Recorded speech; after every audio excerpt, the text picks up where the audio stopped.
People say Christmas Eve is for forgiveness. But when the cookie tray dropped and her hand hit my face, I only heard my father laugh. Clumsy. That's when I started recording.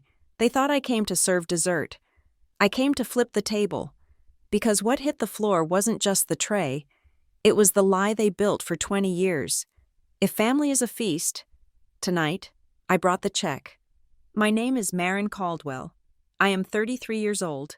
I live in Portland, Maine, where I am the Chief Operating Officer of Emberline Freight OS. My entire life is built on logistics, on the verifiable, predictable movement of goods from point A to point B. I deal in data, in timelines, in assets and liabilities.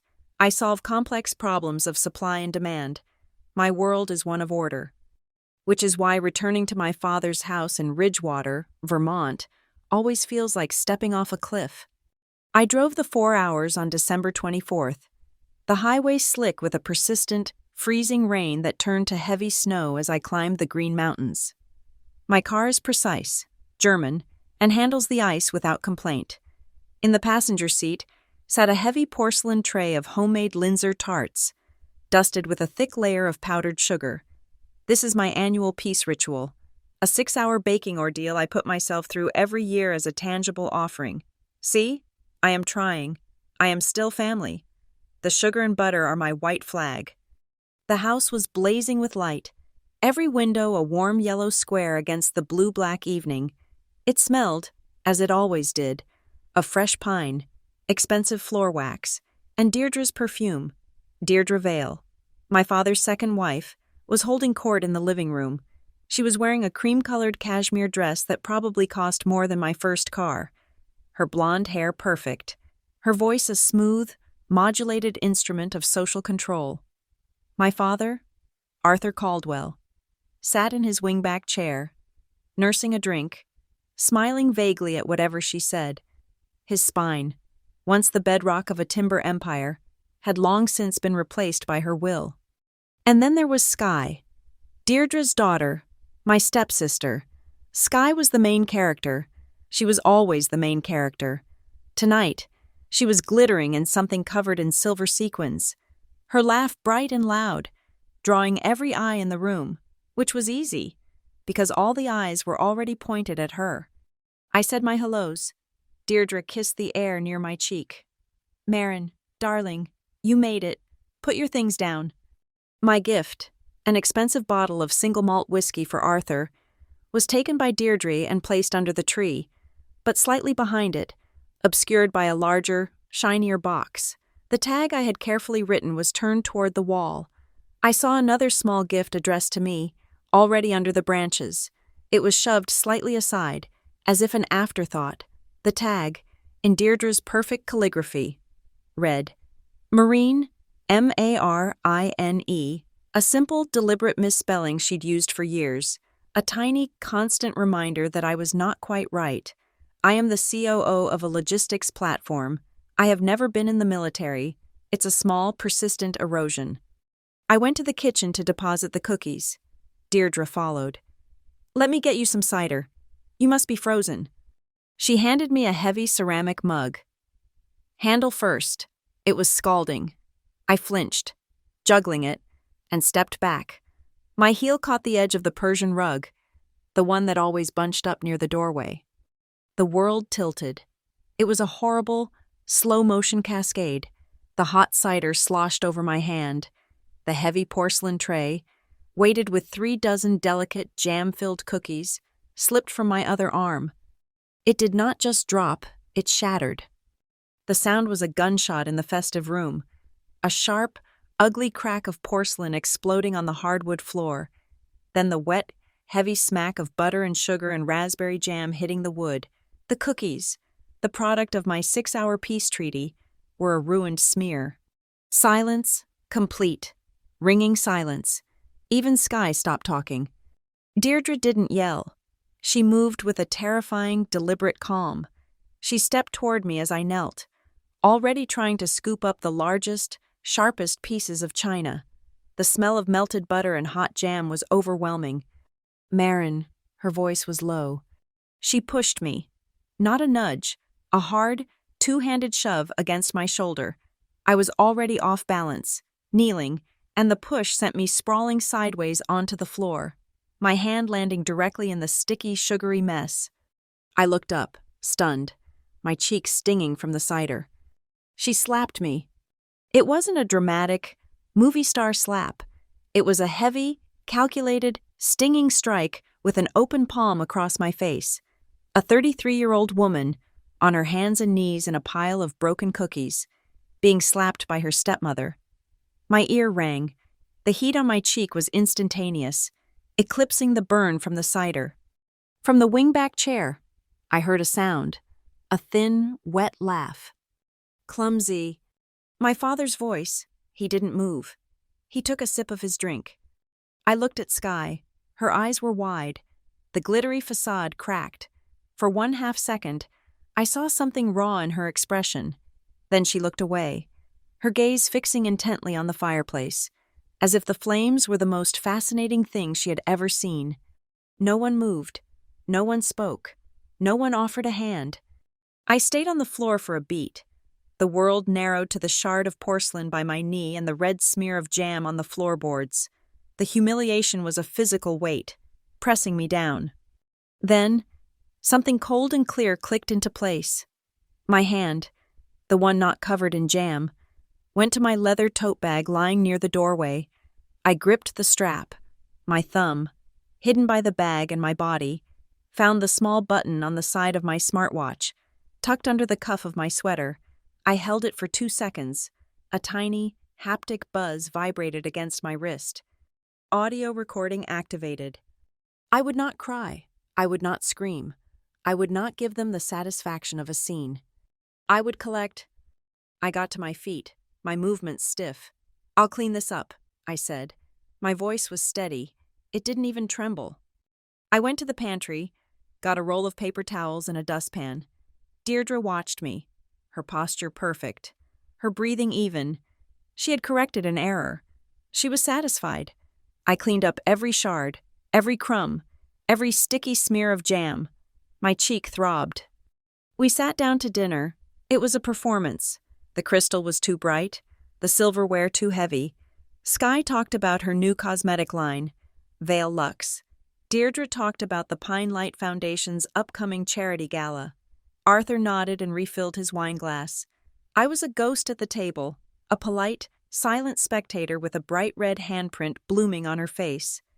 A smell cut through the conversation, acrid, sharp, and unmistakably burning.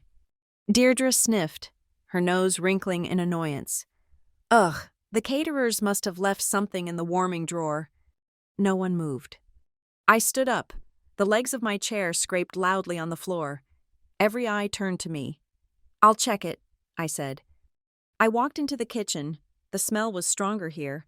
It wasn't coming from the warming drawer. It was coming from the main oven. I pulled the heavy door open. A plume of black smoke billowed out. On the center rack was a baking sheet, covered in the blackened, incinerated corpses of what looked like chocolate chip cookies. But that wasn't what caught my eye. On the marble countertop, next to a pristine, unused mixing bowl and a single, clean whisk, props, sat a large, empty bakery box. The clear plastic window was smudged with flour. The label was bright green, Vermont Sugar House and Bakery. Deirdre's famous, heirloom, passed down from her grandmother cookies, store-bought. The small, white price tag was still stuck to the side of the box. I felt a sudden, cold smile touch my lips. I peeled the sticky label off the cardboard. From the junk drawer by the phone, I took a black Sharpie. On the blank, white back of the price tag, I wrote 5 words. "Don't forget the price tag." I stuck the label firmly to the stainless steel door of the oven, right at Deirdre's eye level. Then I closed the oven door on the smoking wreckage. I didn't go back to the dining room. I walked down the hall, past the glowing tree, to my father's study. It used to smell like old leather and pipe tobacco. Now it smelled like Deirdre's floral potpourri. It was her office now, in all but name.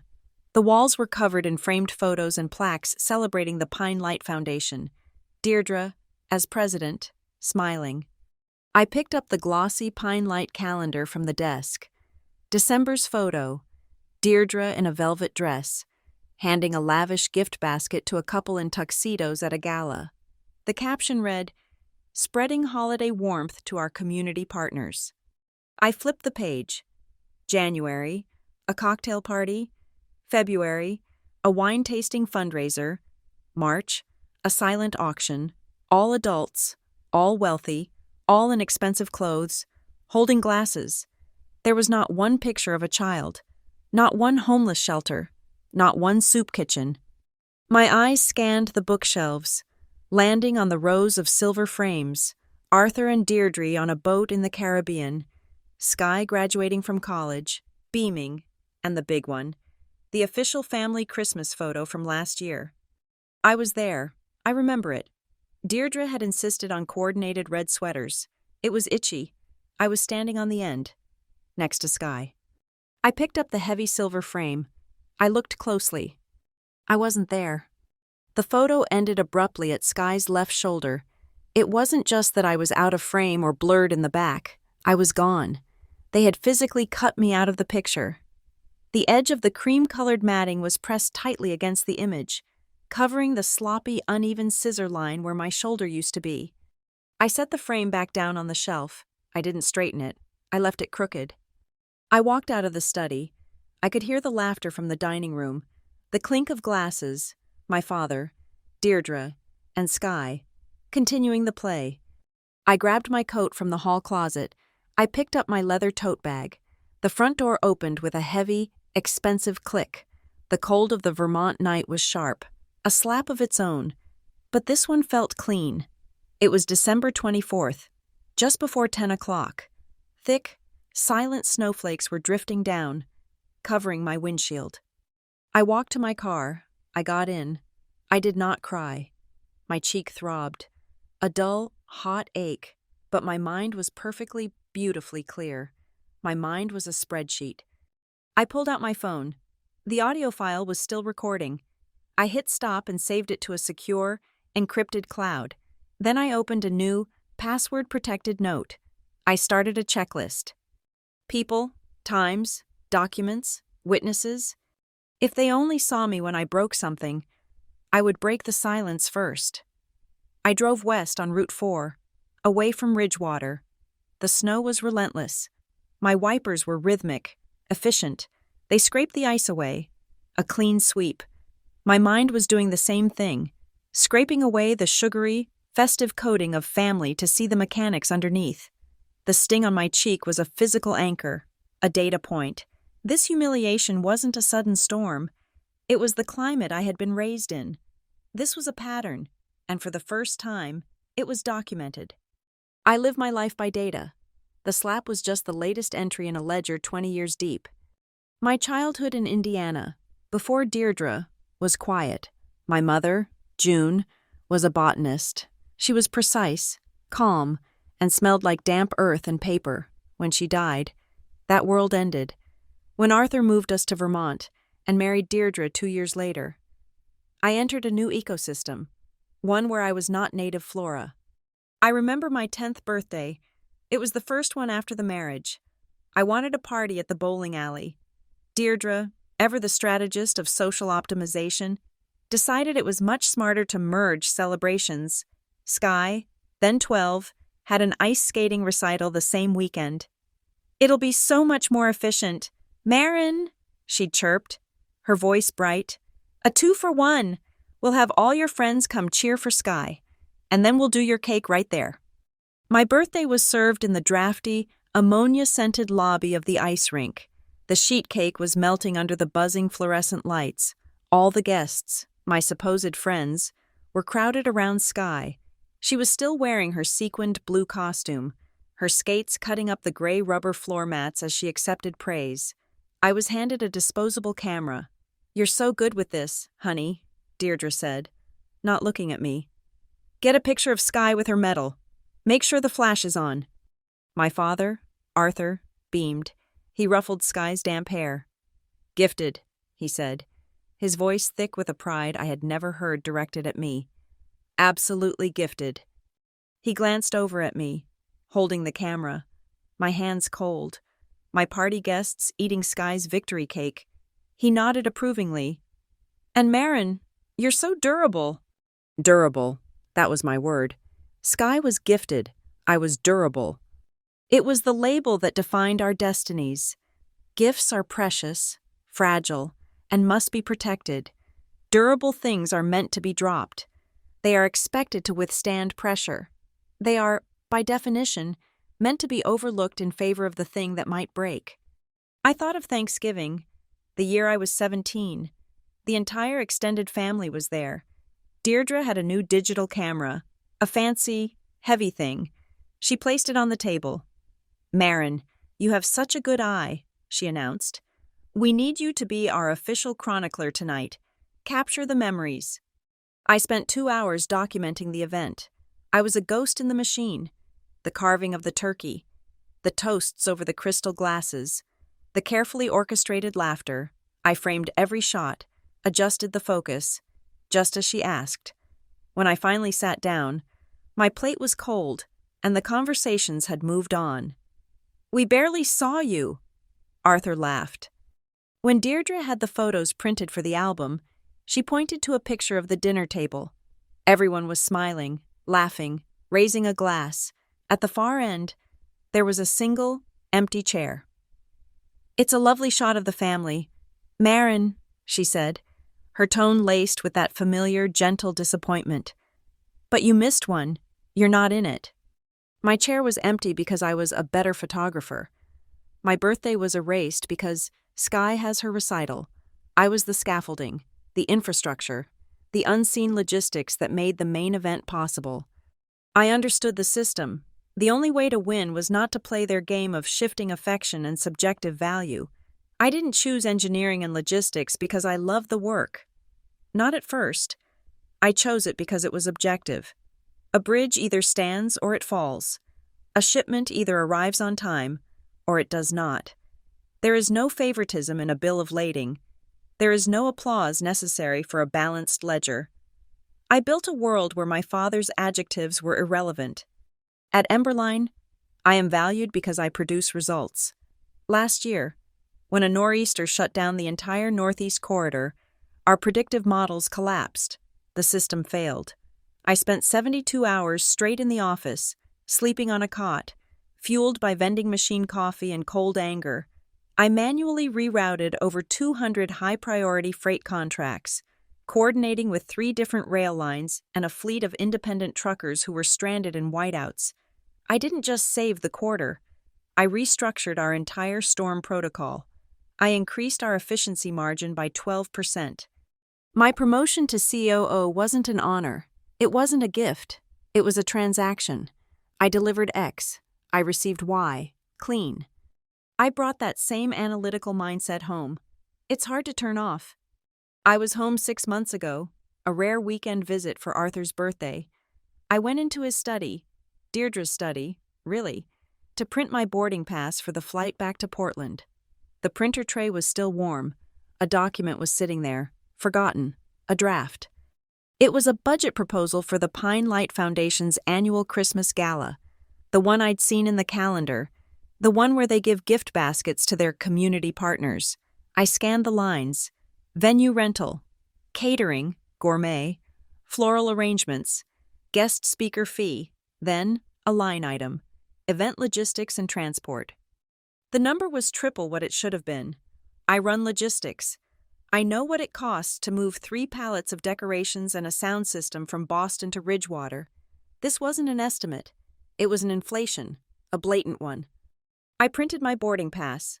I also printed a second copy of that budget. I folded it and put it in my bag. Sky, my gifted stepsister, had recently launched Veil Luxe, her line of clean cosmetics. It was, apparently, her passion. She was an influencer, showing off the sleek white jars and bamboo-lidded bottles on social media. Ethically sourced, community-focused, she'd chirp, the Pine Light Foundation logo always visible in the background, a stamp of approval. Deirdre was so proud. She'd made the foundation the official sponsor of the brand's launch.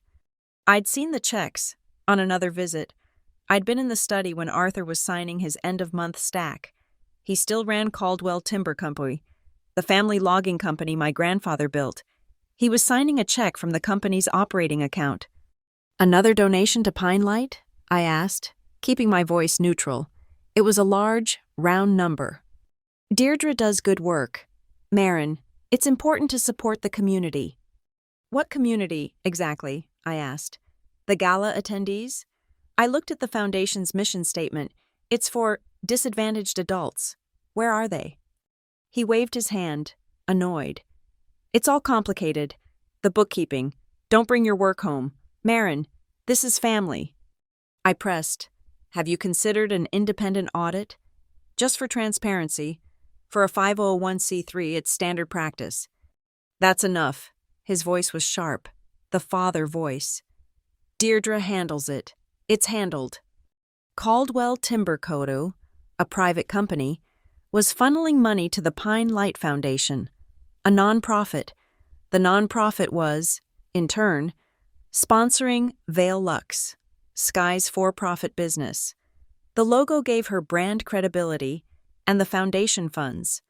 Where did they go? The event logistics budget was inflated by 300%. The memory that defined the whole operation surfaced as I crossed the bridge into Maine. The rain was stopping. The sky was turning a bruised gray. My senior year of college, I had won a major logistics scholarship, a national award for a research paper I wrote on optimizing port container traffic. It wasn't glamorous, but it was significant. It paid for my entire last year. The local Indiana paper ran a small story. "Local student wins National Engineering Prize." They even ran a grainy photo of me. I was proud. I brought the clipping home. Deirdre was ecstatic. "Marin, that's wonderful. We must frame this." She took the clipping from my hand. A week later, I saw the frame. It was a beautiful, heavy, ornate silver one, placed prominently on the piano, but my newspaper clipping wasn't in it. Instead, the frame held a glossy 8x10 studio portrait of Sky from her spring formal. "What happened to the article?" I asked.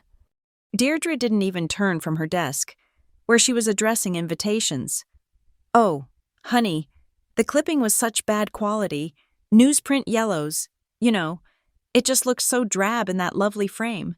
Sky's picture fits it so much better, don't you think?" She hadn't just replaced my achievement. She had used my achievement as an excuse to buy a frame for Sky. That was the day I learned the most important rule of my life. It is the rule I live by. It is the rule that built my career. If it isn't documented, it didn't happen. If it's not in the contract, it wasn't promised. If there's no audio file, you didn't say it. If there's no paper trail, the money never moved. They had spent 20 years editing me from the narrative, cropping me from the photo, swapping my achievements for Sky's. They relied on me being the durable one, the one who would absorb the insult, clean up the mess, and remain silent.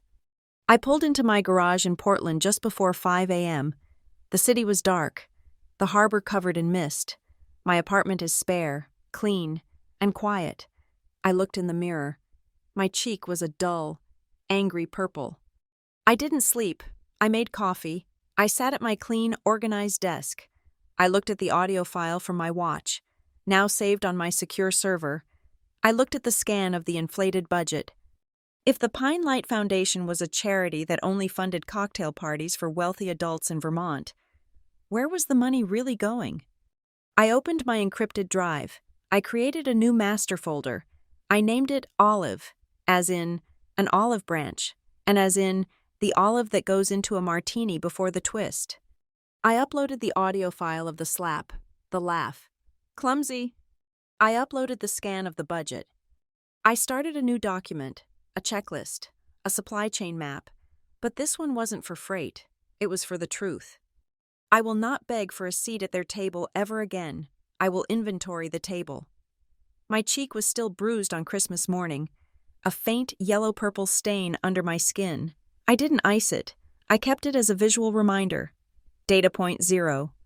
By December 26th, I was back in my office in Portland. The building was empty, the floors dark, the servers humming in the silence. My team was on holiday. I was at war. I didn't open my work email. I opened the olive folder. I took a blank legal pad and drew a flowchart. It was a supply chain, just like any other I manage, but this one moved money instead of freight. At the top, a box. Caldwell Timber Co. An arrow pointed down. The bank. Arthur. This was the source, the headwaters of the capital. A second, larger box below it. Pine Light Foundation, 501c3. This was the processing center, the holding tank. The cover, Deirdre. Money from Caldwell Timber flowed here, tax deductible, washed clean under the guise of charity. From this box, the arrows split. One thin arrow pointed to legitimate est, 10%. This was the small, visible stream of charitable activity. The wine tastings, the galas, the check presentations that bought them goodwill. The second, much thicker arrow pointed down. The funnel, event logistics and ops. This was the inflated budget I had found. This was the leak. This thick arrow led directly to a third box at the bottom. Vale Lux, Shell LLCs, and inside that box, a name.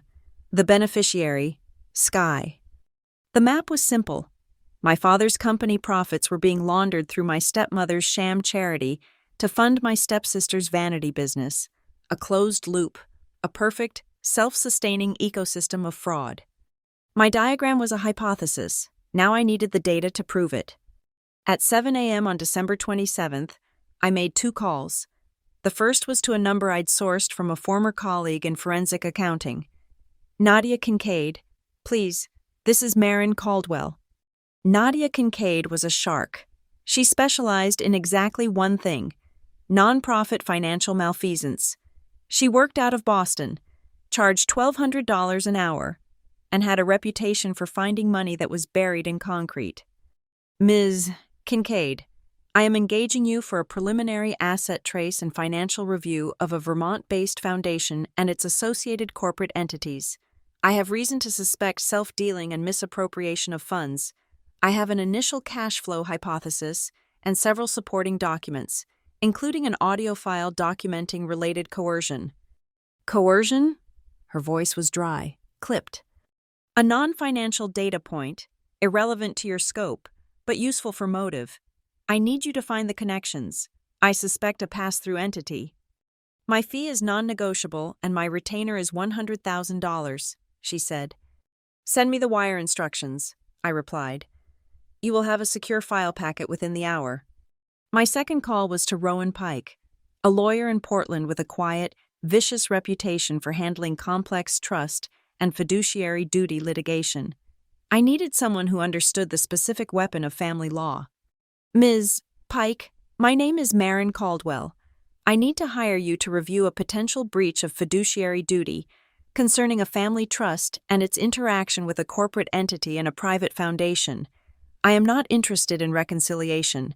I am interested in enforcement and asset reclamation. I see. Her voice was calmer than Nadia's, but colder. Send the documents. By 9 a.m., the wire was sent and the files were uploaded. The operation was now capitalized and staffed. My next step was hardware. I ordered a high-speed, pen-sized portable document scanner, the kind corporate spies use. It arrived the next day. I spent an evening practicing. I fed it receipts from my wallet, invoices from my desk, pages from a cookbook. I practiced scanning a single page while holding a conversation. I practiced sliding it out of my purse sleeve, activating it with one thumb, and capturing a document resting on a desk, all without breaking eye contact. I also spent 2 nights on my computer learning, not logistics, but forensics. I downloaded software to analyze blurred images, to deconstruct compressed text from low-light photos. I learned how to identify digital alterations in PDF files. I learned to read the metadata hidden inside a JPEG. My work is about moving objects. This was about holding secrets still until they confessed. Now, the target, the Pine Light Foundation's website was glossy, professional, and full of pictures of Deirdre. The centerpiece of their year was the Christmas charity dinner, their single biggest fundraiser. I scrolled through the photo gallery. It was always held the week before Christmas, and for the past 3 years, it wasn't held in Vermont. It was held at the Snowline Lodge in Jackson Hole, Wyoming. A destination event, exclusive, expensive, the perfect place to hide inflated expenses. No local Vermont vendors would be able to contradict the invoices. I cross-referenced the event dates with the Caldwell Timber books, which, as a daughter of the founder, I had limited legacy access to. A massive charitable donation was always made from the company to the foundation on December 1st, just in time to fund the Jackson Hole trip. Nadia Kincaid's first report landed in my secure inbox 48 hours later. It was brief. Found the pass-through, Ruthin LLC, registered in Delaware, 0 employees, 1 director, Deirdre Vale. Account funded by Pine Light for consulting. That account pays the Amex bill for Vale Lux. There it was, the pipe. Now I needed to see the water moving through it. I went back to the Pine Light website. I found the logistics contract for the Snowline Lodge event. It was proudly displayed. Pine Light partners with... I didn't recognize the carrier. It was a small, bespoke shipping company based in Idaho. I dug into their shipping manifests, which were partially public for interstate commerce. I found the order for the foundation. It was listed as promotional materials and gifts. But I know manifests. I know the codes, the weight, the dimensions, the declared contents. It all felt wrong. I ran the SKU numbers listed on the manifest through my own system at Emberline. The codes lit up. They weren't gifts. They weren't promotional materials. They were SKU 904B, organic rosehip serum base, 50-gallon drum, SKU 912C, glass bottles, 10Z, Wheeze bamboo dropper cap, 10,000 count. These weren't donations being given at the gala. This was the raw material inventory for Vale Lux, Sky's clean cosmetics company. The foundation was using tax-deductible dollars to purchase the inventory for Sky's for-profit business, shipping it to Wyoming under the cover of a charity event, and likely writing it off as a donation. My hands were perfectly steady. My heart was a cold, efficient pump. The next Snowline Lodge Gala was scheduled for December 19th, 10 months from now. Time to plan. I called my marketing department at Emberline. I want to explore a new sponsorship initiative, I said. A high-net-worth charity event. Something in the Mountain West. Find me options. They came back 3 days later. The Pine Light Foundation Gala in Jackson Hole is a possibility. It aligns with several of our new clients in the Rockies. Perfect, I said. Book Emberline Freight OS as a mid-level operational sponsor. I'll attend personally to evaluate the partnership. My in was secured. Legitimate, billed to my own company. The next piece was media. A data-driven exposé would be more effective than a family lawsuit. I created a new, anonymous, encrypted email address. I drafted a short, concise message. To data@PineStateLedger.org. Subject, tip, virtual charity in Vermont. Are you tracking nonprofit efficiency? Look at the Pine Light Foundation in Ridgewater. Compare their 501c3 filings against their actual charitable output. The mission is disadvantaged adults.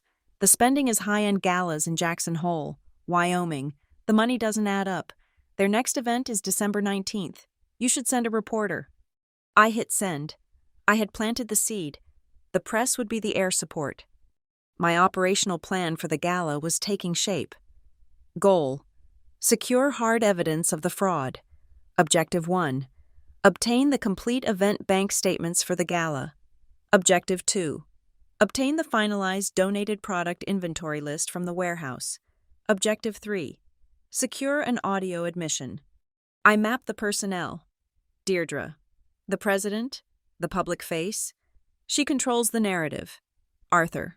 The bank. He signs the checks. He is willfully ignorant, which is legally the same as complicit. Sky. The beneficiary. She is the motive. She probably believes she earned it. Marlowe. The accountant. I found his name on the foundation's filings. He's a local. Small-time CPA in Ridgewater. He's not a Boston shark. He's a man trying to keep a major client happy. He's the weak link. He's the one who has to process the fraudulent invoices. He's the one who will be nervous. I needed access at the lodge. My operational sponsor pass would get me into the ballroom. It wouldn't get me into the back office. I made another call. This one to the event logistics company in Idaho. The one shipping the serum. I identified myself as the COO of Emberline. I'm overseeing our sponsorship for the Pine Light Gala, I said smoothly. My team is handling some last-mile AV equipment transport as part of our contribution. I need to coordinate with your on-site manager. Can you tell me who is handling the warehouse check-in and sponsor validation at the lodge? They gave me a name, and they told me the process. All sponsors had to have their manifests stamped by the foundation's accounting rep to get access to the loading dock. Marlowe. I didn't need to steal a stamp. I just needed to be near Marlowe when he was using his. I would be there as a fellow sponsor, a colleague, my portable scanner ready in my sleeve. The plan was set. I would gather my two-factor evidence, photos of the Vail Lux inventory in the Gala warehouse, the corresponding invoices and shipping manifests from Marlowe's desk, and if possible, an audio file of Marlowe, Deirdre, or Arthur explaining the system. I looked at my whiteboard, the diagram, the personnel map, the timeline. It was a complex logistical operation, full of risk, but I'm good at logistics, and I was tired of being the durable one. My new rule was simple. You don't push people, you push data. And I was about to push an avalanche. The air in Jackson Hole was different, thin, cold, and expensive. It bit at my lungs as I stepped out of the rental car at the Snowline Lodge. It was December 19th, the night of the gala. The lodge was a magnificent cathedral of timber and glass, glowing with golden light, its massive eaves heavy with sculpted curtains of ice. Valets in thick red jackets hurried to take my keys. I was just another guest. I wasn't a guest, I was an auditor. My operational sponsor badge was waiting for me at the registration desk. It was plastic, with a barcode. It was my key. I skipped the champagne reception in the grand hall and walked directly toward the service corridors. My footsteps echoing on the polished slate floors. I moved with purpose, projecting the bored authority of someone who belongs backstage. No one stopped me. The back of house was a different world. It was concrete floors, buzzing fluorescent lights, and the smell of industrial dishwashers and steam table beef, and pallets. This was my turf. I found the gala's staging area in a converted ballroom. Pallets were shrink-wrapped and stacked high. I found the ones I was looking for, marked with the Idaho Shipping Company's logo. The manifest taped to the side read, Pine Light Foundation, ITN, D, Vail, Contents, Promotional Gift Baskets, Fragile. I pulled a utility knife from my bag, I always carry one, and slit the plastic wrap. Inside the first box were not gift baskets. They were cases of empty 1-ounce glass bottles with bamboo droppers. The second box, heat sealing machines. The third, a stack of labels for Vail Lux Purifying Serum. I took a spare barcode sticker from my bag, a generic routing label from my own company. I covered the promotional label and pretended to scan it with my phone. A warehouse worker pushed a trolley past. Problems? He asked. Just verifying a split shipment, I said, using the jargon. My system says this SKU is supposed to be in cold storage. That's all the Pine Light stuff, he shrugged. It's going to Mr. Marlowe's desk for check-in. He's over there. I saw him, Marlowe. He was exactly as I'd pictured. A small, nervous man in a suit that was too big. Sitting at a folding table with a laptop and a stack of papers. He looked miserable. He was an accountant, not a freight manager, and he was drowning. I walked over, my badge visible. Marin Caldwell, Emberline Freight. I'm one of the sponsors. I need to verify the cold chain integrity for my server rack. It's temperature sensitive. Cold? Chain? He blinked, shuffling his papers. The air was a brisk 65 degrees. Yes, our equipment is humidity sensitive. Your logistics manifest should have the writer from our team. I projected pure, impatient competence. I need your signature on the intake form. Oh, right. I don't. Let me check. He was flustered. He opened his worn leather briefcase, looking for a file. Inside, I saw it. A black USB thumb drive with a handwritten label taped to it. Allocation, confidential. He couldn't find the non-existent form. I think the lodge manager handles that, he stammered, his eyes darting to the pallets, to his laptop, to me. No problem, I said, changing tactics. I'll talk to the lodge, but my COO needs visual confirmation that our pallet is secure. Can I just see your check-in list? He turned to his laptop to open the file. I guess so. And I need to see the storage bay. Is it climate-controlled? He sighed, getting up. It's just through those doors. I'll show you. He stood and walked 20 feet away, pointing. His laptop was open. The USB drive was plugged into the side. His screen was unlocked. I didn't hesitate. I stepped up to the table, my back to him. My hand went for my pocket, my own slim USB drive already between my fingers. I slid Marlowe's drive out, slid mine in. The file was on his desktop. Allocation, confidential, XLS. I dragged it, copied it. The progress bar was agonizingly slow. 3 seconds. 4. This is the main bay, he called out. I ejected my drive, slid Marlowe's back in and turned, my face a mask of polite interest. Perfect. Thank you. That's all I need. I walked away. I didn't run. I found a quiet alcove by a towering stone fireplace. I pulled out my own encrypted laptop. I plugged in the drive. It was a spreadsheet. It was beautiful. It was a meticulous record of every dollar that moved from the Pine Light Foundation to Ruthin LLC for consulting fees. And then, a second tab, a record of payments from Ruthin LLC to Vale Lux's suppliers, the raw materials, the bottles, the labels, the entire cost of goods for Sky's company, paid for by my father's tax-deductible charity. I encrypted the file and sent it to Nadia Kincaid. The subject was one word: confirm. I went into the main ballroom. It was full: tuxedos and silk gowns, champagne flutes. Deirdre was on stage, bathed in a soft pink light. She was flawless. And it's not about grand gestures, she was saying, her voice velvety with emotion. It's about providing dignity, serving our community's disadvantaged adults, giving them the warmth and respect they deserve. The room applauded. I looked at the tables. I saw venture capitalists, real estate developers, and local politicians, not a single disadvantaged adult in sight. In a brightly lit corner, Sky was holding her phone up, live streaming. I'm so proud of my mom's work, she chirped to her followers. The Pine Light Foundation is doing so much good, and I'm thrilled that Vale Lux gets to be a part of it. She held up a bottle of her serum. The foundation's logo was right on the label. My phone buzzed. A text from Nadia. It's a Delaware shell. Sole director, Deirdre Vale.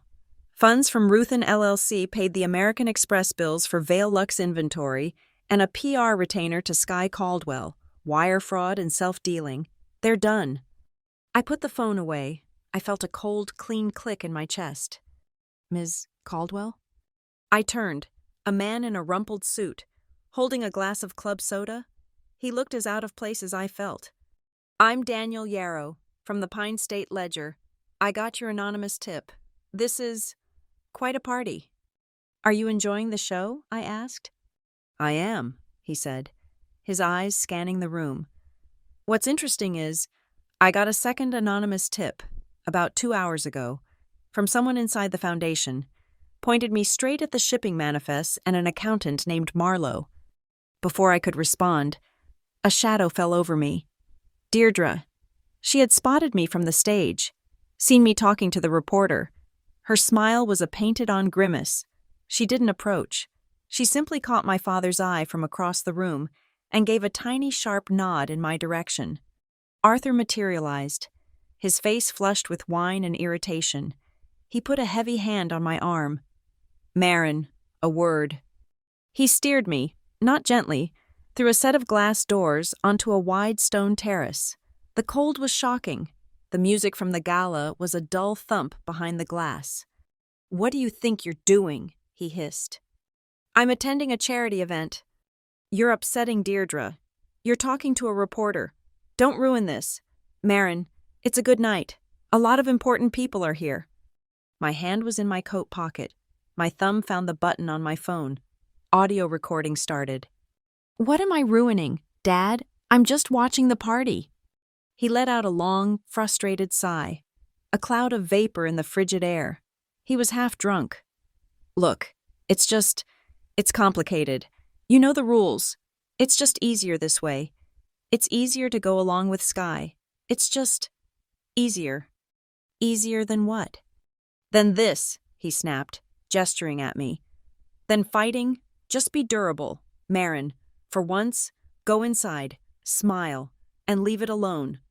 I had it, a clean, verifiable admission of his complicity. "You're right, Dad. It's cold out here. Let's go back in."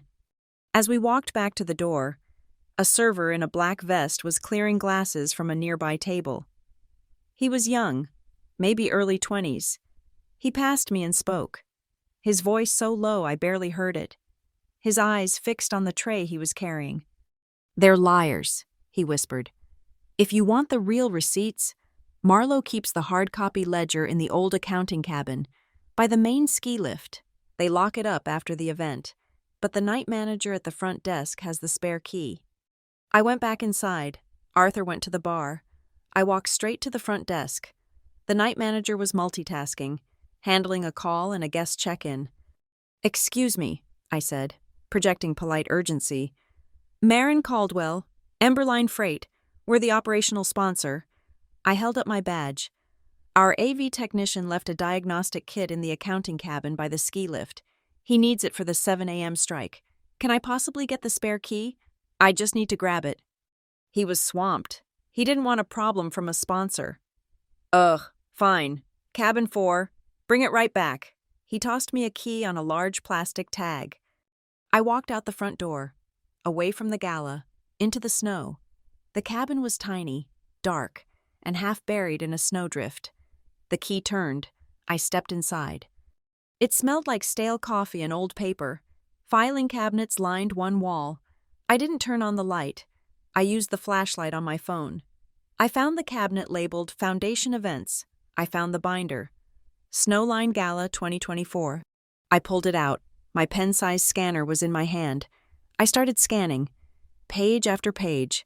Invoices from the caterer, the florist, and then I found it. A line item. Event insurance premium, $75,000. An invoice from a third-party insurance broker I didn't recognize, and a copy of the check, signed by Deirdre. "I've planned corporate events. The venue's insurance always covers the vendors. This $75,000 wasn't for a real policy. It was a ghost. A pure, clean $75,000 extraction. Funneled to a broker who was likely in on it. It was a kickback." I scanned the invoice, the check, and the signature line. I put the binder back. I locked the cabin. I walked through the silent, falling snow back to the glowing lodge. I dropped the key on the front desk. The manager didn't even look up. I went to my room. I didn't go back to the party. I opened the olive folder. I had the spreadsheet. I had the audio of my father. And now I had the $75,000 double charge. I had the complete, documented supply chain of their lie. I flew back to Portland on December 20th. The olive folder was no longer a theory. It was an active indictment. The data from Snowline was rich. The spreadsheet from Marlowe's USB, the scanned invoice for the $75,000 ghost insurance policy, and the audio file of my father admitting it was easier to go along with Sky. I sent the packet to Nadia Kincaid. Her response was immediate. "The spreadsheet is the key," she wrote. "Ruthin LLC is the pivot point. Give me 72 hours. She didn't take 72. She took 48. Her new report landed in my secure drive, a sterile PDF that systematically dismantled their entire operation. She had followed the Ruthin LLC registration. It was as suspected, a shell company registered in Delaware. But it wasn't just a pass-through for Deirdre. Ruthin LLC is not just a consulting front. Nadia's report stated, "It is the primary registered agent for Vale Lux IP Holdings. This entity owns the trademarks, patents, and all intellectual property for Sky's cosmetics line. It was filed 18 months ago." I read that line twice, IP Holdings. "The filing director for Ruthin LLC is Deirdre Vale," the report continued. "The co-signer on the Vale Lux IP Holdings Incorporation, Sky Caldwell." Sky wasn't just the pretty, gifted beneficiary. She wasn't a passive recipient of her mother's scheme. She was a co-signer. She was a partner. Her live stream from the gala, thanking the foundation, wasn't naive gratitude. It was cross-promotional marketing for a company she co-owned, funded by tax fraud. Nadia's report went deeper. I found a second, cleaner stream of payments. Separate from the event skimming, the Pine Light Foundation has a standing monthly retainer with Deirdre Vale Consulting. It's always a round number. $10,000 here, $15,000 there, wired the first of every month. No invoices, no itemized services, just strategic advice. She's paying herself a six-figure salary, tax-free, before she even starts the event fraud. This was the structure, but I wanted to see the charity itself. What about the disadvantaged adults Deirdre spoke of with such manufactured emotion? Nadia had checked that, too. I cross-referenced the foundation's publicity photos from their website, the one at the Maple Street adult residence in Rutland. I spoke to the director. The director's statement was attached. Yes, Ms. Vale and her daughter came by. They were here for about 15 minutes. They brought a photographer. They handed out gift vouchers to our residents. Nadia had attached a high-resolution scan of the voucher. It was printed on heavy, cream-colored cardstock, embossed with the Vale Lux logo. "In celebration of our partnership with the Pine Light Foundation, please accept this gift. $25 off any Vale Lux purchase of $100 or more." I looked at the fine print. Offer valid for 7 days, online only. It wasn't a gift. It was a taunt. It was a customer acquisition strategy targeted at a low-income population, designed to be unusable. It was a predatory marketing write-off.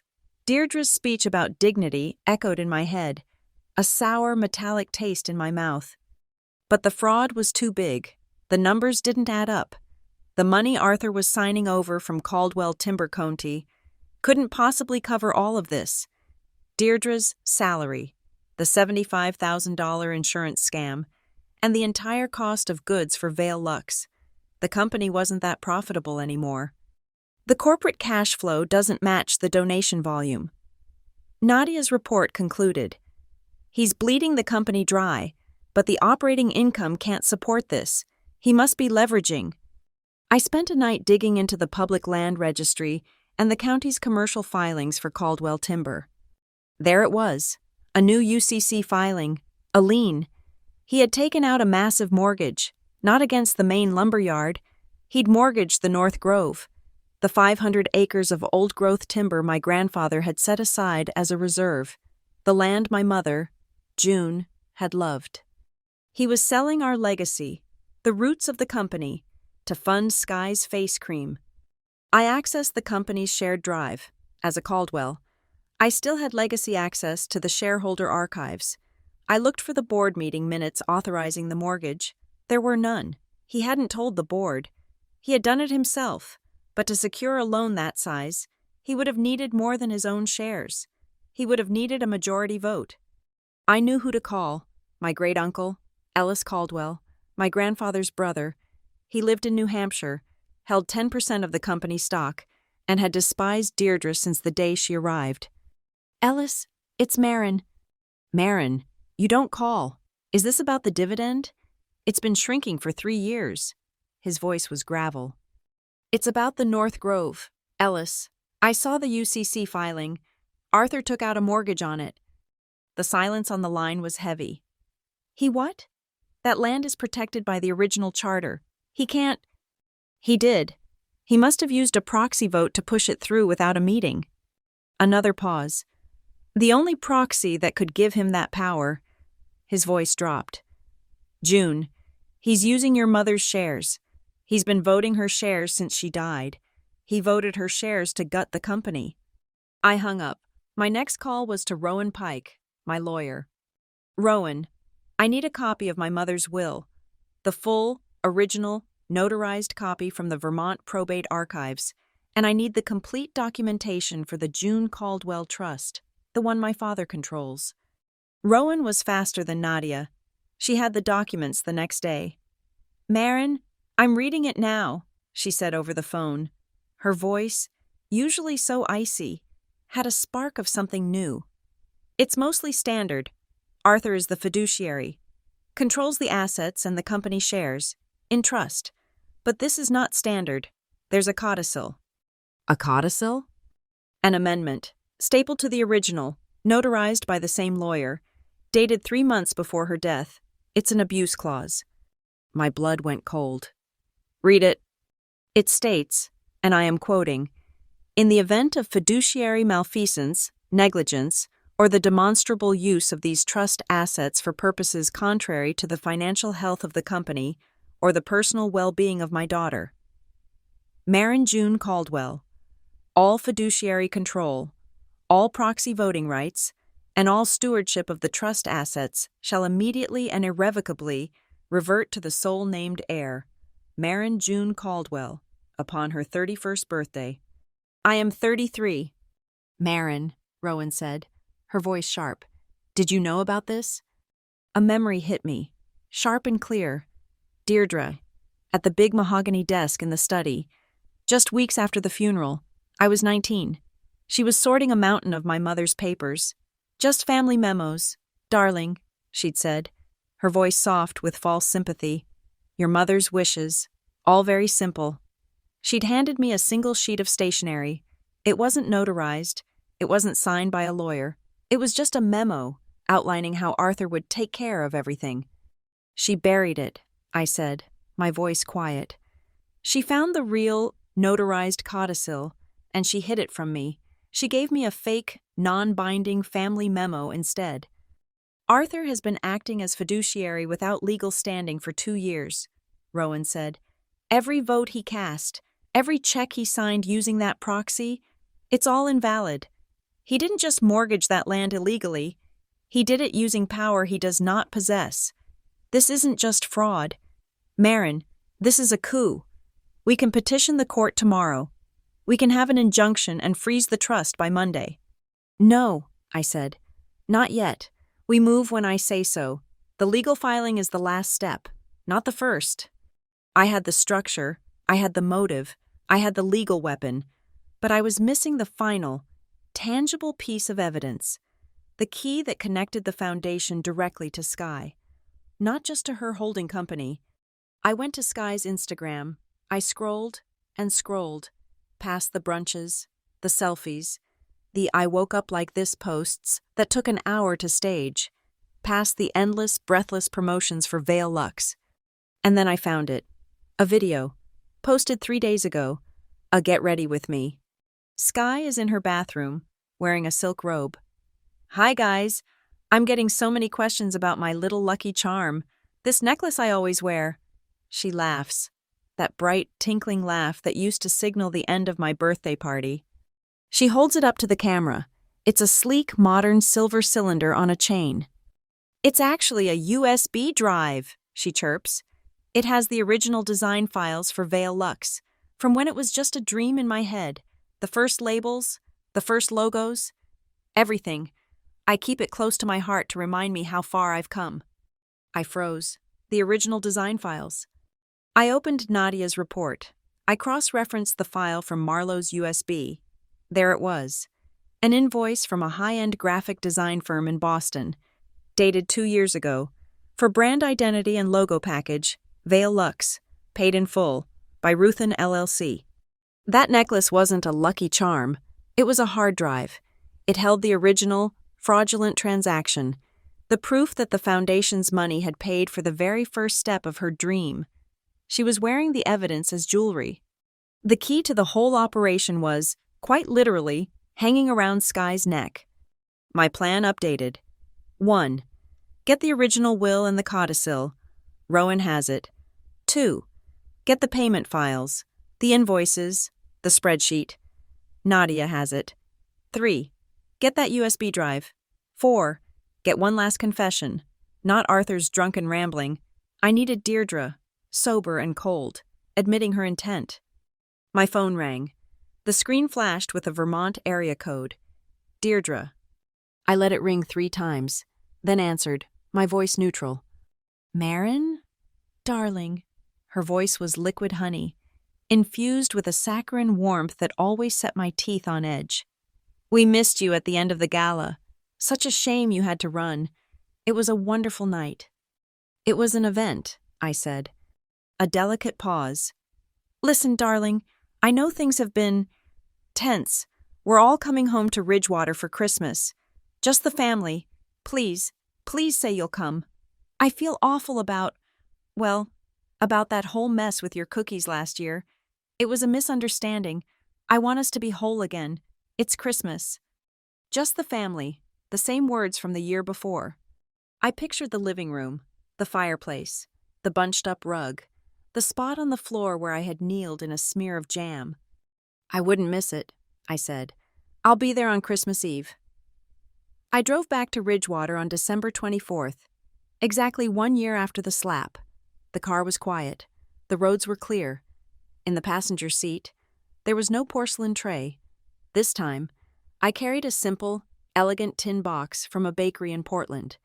The peace offering. I arrived at 4 o'clock. Just as the winter light was beginning to fade, the house was lit up. Same as always, a perfect, welcoming beacon. Deirdre opened the door before I could ring the bell. Her arms wide, her smile blinding. Marin! Darling, you're here! She hugged me. A brief, papery dry embrace. She smelled of expensive perfume and hairspray. Hello, Deirdre. Hello, Dad. Arthur was behind her, his smile strained. Happy Christmas Eve. I brought you a gift, I said, holding up a sleek white box. It's for the house. Oh, Marin, you shouldn't have, Deirdre cooed. It's just a new smart doorbell, I said, all innocence. I know how many packages you get for the foundation galas. I figured this would help you track them. It's got a camera. I can even install it for you. It only takes a minute. A camera? How practical, she said, her smile tightening just a fraction. Exactly, practical. It took me less than 10 minutes. I stood on the cold front porch, my fingers numb as I wired it into the existing bell. As I synced it to my phone, I activated the admin permissions. I granted guest access to 2 accounts, R. Pike Legal and DY Arrow Press. I angled the camera feed. It didn't just cover the walkway. It had a clear, perfect, wide-angle view straight through the sidelight window, directly into the living room and the entrance to the dining room. I toggled the audio sensitivity to maximum. I was streaming an encrypted, high-definition feed to my lawyer and to Daniel Yarrow, the reporter, who was scheduled to park down the street in exactly 2 hours. I came back inside, rubbing my hands together. All set. It'll notify your phone when anyone approaches. How clever. You're so good with technology. Marin, Deirdre said. It was the precursor to durable. I also brought a centerpiece, I said, pulling a silk flower arrangement from my bag. It was tasteful. White hydrangeas and dark green holly. They'll last all season. Lovely, Deirdre said, placing it in the center of the dining table. She didn't see me activate the 4K pen camera nestled deep within the plastic leaves. It had a 12-hour battery and a wide-angle lens. It was aimed perfectly to capture the head of the table, where Deirdre and Arthur would sit. And cookies, I said, placing the round tin on the sideboard. Just something simple. I lifted the lid to show her. Oh, they look wonderful. Darling, store-bought? How sensible. From a very good bakery in Portland, I said. As I placed the lid back on the tin, my finger brushed a tiny switch on its inner rim, a small, high-fidelity magnetic audio recorder, the size of a quarter, was now active. The tin, placed on the sideboard, was a perfect parabolic dish, aimed to capture the entire room's conversation. 3 recording devices, all live, all redundant. The stage was set. Sky came downstairs, glittering. She was wearing a red velvet dress that hugged her body, and around her neck, gleaming under the chandelier, was the silver USB necklace, her lucky charm. "Marin, you're here!" She hugged me, genuine and warm. "Merry Christmas." "Merry Christmas, Sky. That's a beautiful necklace." "Oh, this old thing?" She laughed, touching it. "It's my baby. My whole life is on here." "Don't be dramatic, Sky," Deirdre said, herding us toward the living room. "Let's have a drink. Let's just be a family. It's been such a long year. It's time for forgiveness, for reunion." She poured a glass of champagne and handed it to me. Her eyes were bright, watchful. I sat on the sofa. Arthur sat in his wingback chair, his drink already in hand. He looked terrible. He was tense, his jaw tight. "Is everything all right, Dad?" I asked. "Shareholders," he grumbled into his glass. "That old fool Ellis is stirring up trouble, asking about the books, about the North Grove mortgage, as if he has any right." "He has 10%, Arthur," I said quietly. Deirdre shot me a look, a laser beam. She then glanced at Arthur and gave a tiny, imperceptible shake of her head. A clear signal, "I'll handle this." She sat down, smoothed her dress, and turned the full force of her charm on me. "Marin, I am just so glad you're here. I felt dreadful all year. About last Christmas." This was it, the bait. I looked down at my hands. I'm the one who should be sorry. "Deirdre, it was my fault. I was clumsy." The word hung in the air. "I ruined the rug. I ruined the moment. I apologize." Deirdre's posture visibly relaxed. She had been expecting a fight, but I had handed her submission. She took the opening immediately, leaning forward, her voice dropping into a tone of gentle, patronizing instruction. The doorbell camera, through the window, had a perfect view of her face. "Darling, it's not about the rug. It's about composure. We all have our roles. We all have things we're good at. You're so strong, so structured. But sometimes, in a family, you have to be soft. You have to anticipate others' needs, not just charge ahead." "I understand," I said. Arthur nodded, swirling his drink. "She's right. Marin, you've got to learn to be a team player." The hypocrisy was so thick I could barely breathe. I kept my face neutral, mournful, accepting. "Well, that's all in the past," Deirdre said brightly. Standing up, "Let's eat. I have a toast I want to make." We moved to the dining table. The pen camera in the flowers had a clear view of all 3 of them. The audio recorder in the cookie tin was 5 feet away. Deirdre had catered the entire meal. I recognized the containers from the best restaurant in Ridgewater. She'd clearly just transferred them to her own china. She raised her glass, the crystal catching the light. "I want to make a toast," she said, her eyes finding skies. "To family, to new beginnings, and to our Sky, who has built something so beautiful with Vale Lux. It just goes to show what's possible when you have a strong foundation under you." She winked at Sky. "Standing on the shoulders of giants, darling." Sky beamed. "To the foundation, and to you, Mom. You made it all possible." The shoulders of giants was my mother's trust fund. The foundation was the Pine Light. It was a public confession, gift wrapped in a toast. "It's amazing what the foundation does," I said, my voice quiet. I took a sip of water. I was looking at the books for the Snowline Gala. Just the public filings, of course. Deirdre's smile froze. "Marin, we don't need to talk about work. It's Christmas." "I know. I was just so impressed by the efficiency.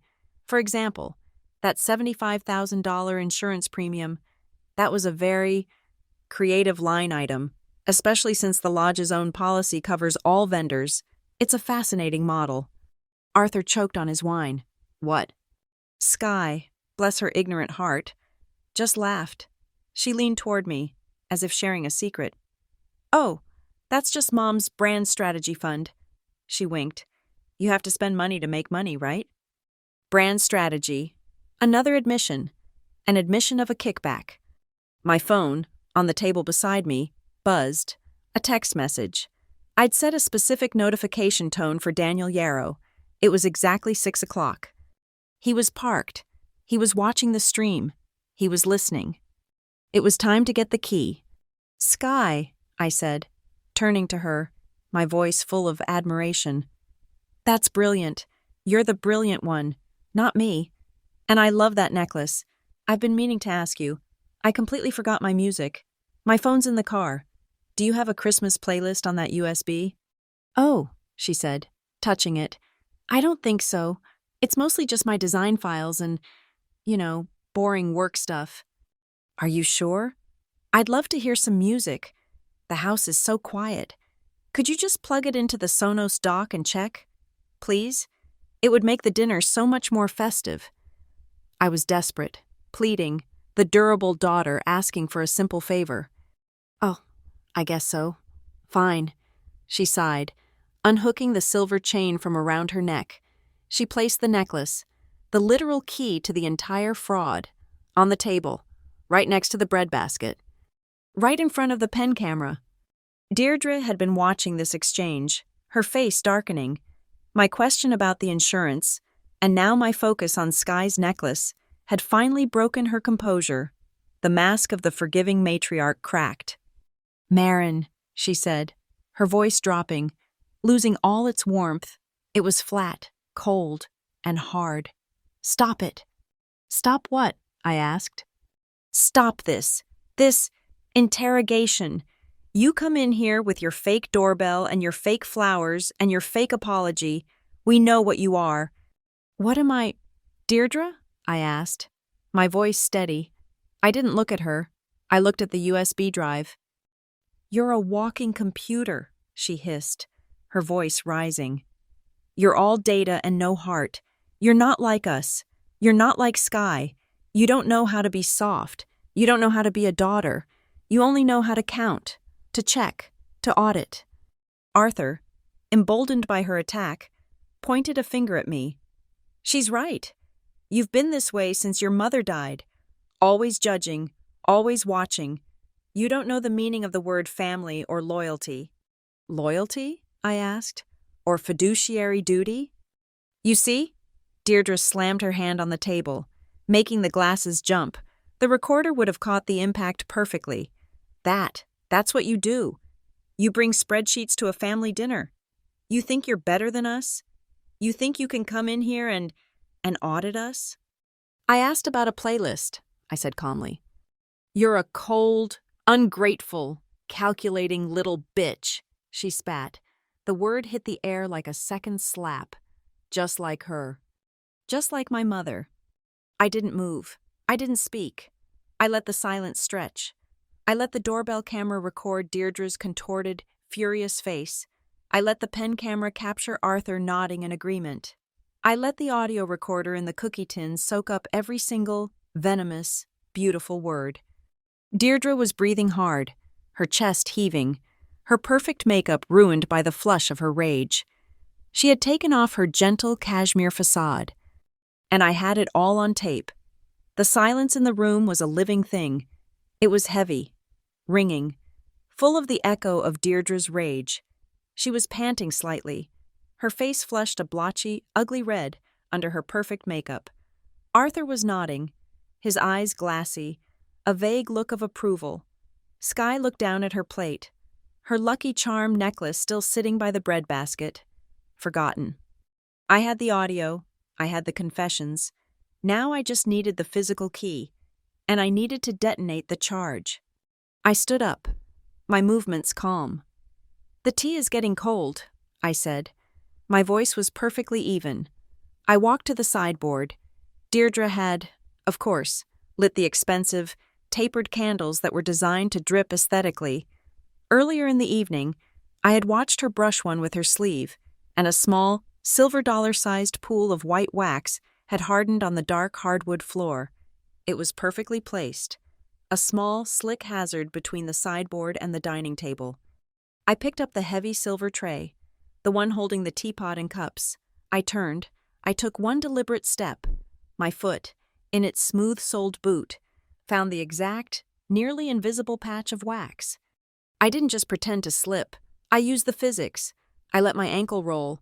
I let my body pitch forward, my center of gravity shifting with practiced control. The tray tilted. The heavy ceramic teapot slid. The cups rattled like dice. It was a perfect, slow-motion recreation of the year before. This time, I let the tray go. It hit the floor with a deafening metallic clang. The teapot shattered. Scalding tea and porcelain shards sprayed across the floor. Deirdre, already primed by her own fury, didn't think. She reacted. As I stumbled forward, my hands out to catch my balance, she let out a visceral snarl.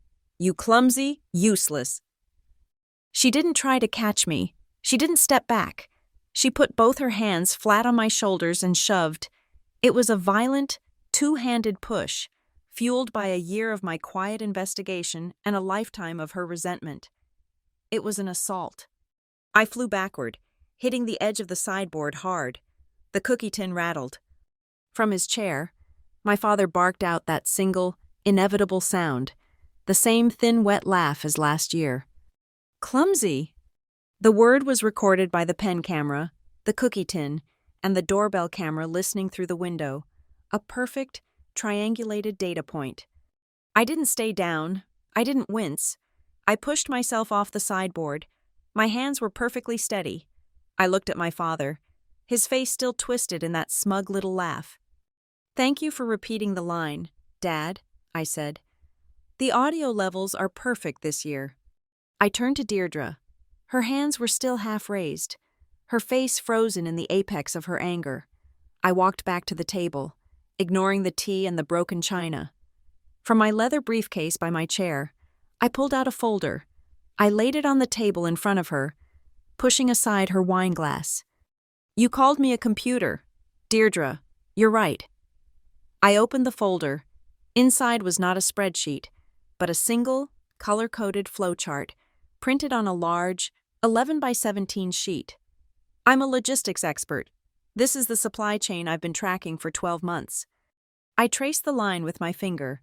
The pen camera in the flowers had a perfect, close-up view. Box 1, Caldwell Timber, my father's signature. Box 2, the Pine Light Foundation, your signature. Box 3, the Delaware Shell Company, Ruthin LLC. Box 4, Vale Lux IP Holdings, co-signed by Sky. Box 5, your personal accounts." Sky let out a small, strangled gasp. Her eyes darted from the paper to the silver USB drive still sitting on the table. Her lucky charm. Her dream. She finally saw the map. Her hand darted out to grab it. I was faster. My hand clamped down on the necklace, my fingers closing around the silver cylinder. Her fingernails scraped the back of my hand. I didn't flinch. I picked it up, clipped the chain to the metal spiral of the hardcover notebook I'd also pulled from my bag, and snapped the notebook shut. The key was secure. "You..." Deirdre's voice was a low growl, vibrating with a new, colder terror. "You will not. This is my house. This is my family. This family belongs to the people who know how to behave. You will give me that drive." "This family," I said, my voice cutting cleanly through her threat, "belongs to my mother." I pulled a second document from the folder. "You called me a calculating little bitch, just like her. You were right about that part. This is the June Caldwell Trust. You gave me a fake, non-binding family memo when I was 19, didn't you? You never showed me the notarized codicil." I looked at my father.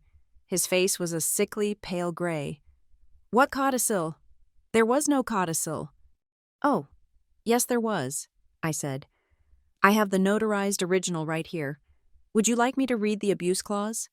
I know it by heart." I didn't look at the paper. I looked him dead in the eyes.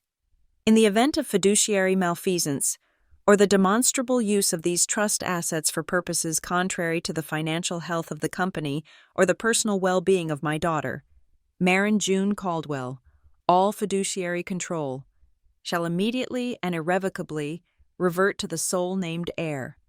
I let the words hang in the air. Upon her 31st birthday, I am 33 years old. You haven't had the legal standing to vote her shares for 2 years. That mortgage on the North Grove?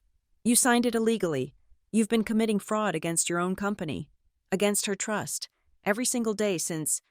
Arthur sank back into his chair. He looked like he couldn't breathe. Deirdre just stared at the paper. That's not possible. It is, I said. I picked up my cell phone from the table. And you know what's wonderful about technology, Deirdre? It's so durable. I tapped the screen and hit the speakerphone button. The clear, cold voice of my lawyer, Rowan Pike, filled the room. We have everything we need. Marin, the doorbell camera captured the assault. Time-stamped at 6:07 p.m., the audio from the other 2 devices is crystal clear. Miss Yarrow, are you satisfied? Sssss. A man's voice, Daniel Yarrow's, joined the call.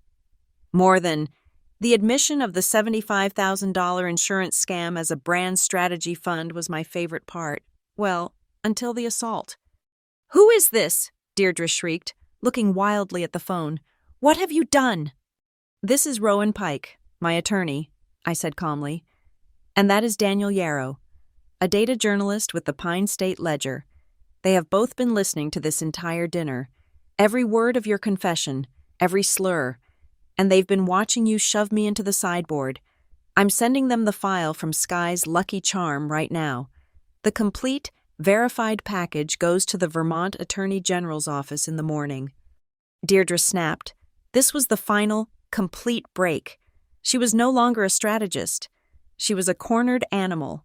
Her eyes scanned the table and landed on the cookie tin I had brought. The peace offering. You! She screamed.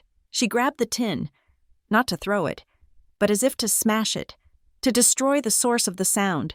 She fumbled with the lid, her nails scraping the metal, trying to rip it open and find the bug.